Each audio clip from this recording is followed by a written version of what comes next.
நீங்க எல்லாம் யோசிச்சு பாருங்க. இந்த 4.5 வருஷத்துல ஒரு ரிப்போர்ட் ஒன்னு இருக்கு. 4.5 வருஷத்துல ஒரு ரிப்போர்ட் இருக்கு. எவ்வளவு பெண்கள் விதவை ஆகியிருக்கிறார்கள் இந்த டாஸ்மார்க்னால. கிட்டத்தட்ட 70% அதிகரித்திருக்கிறது விதவைகளின் எண்ணிக்கை தமிழ்நாட்டில் மட்டும். கனிமொழி அக்கா எங்க போனாங்க? எவ்வளவு பேச்சு பேசினாங்க கனிமொழி அக்கா? ஆளே காணுமே. இப்போ ஆளே காணுமே. அந்த அக்கா 65% இளம் விதவைகள் இங்க உருவாயிட்டாங்க. நான் ஒன்னு மட்டும் சொல்லி கடைசியா முடிச்சுக்கிறேன். நான்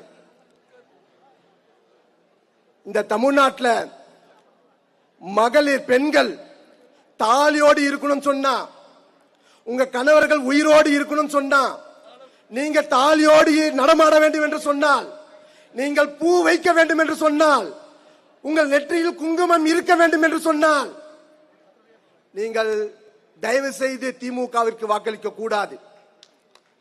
உங்க நெற்றியில் குங்குமம் இருக்கணும் சொன்னா அண்ணன் எடப்பாடி தலைமையிலான இந்த ஆட்சி மலர வேண்டும். உங்கள் தலையில் பூ இருக்க வேண்டும் என்று சொன்னால் இந்த ஆட்சி வீட்டுக்கு அனுப்ப வேண்டும். உங்கள் கழுத்தில் தாலி இருக்க வேண்டும் என்று சொன்னால் மு.க. ஸ்டாலின் அவர்களை வீட்டுக்கு அனுப்ப வேண்டும்.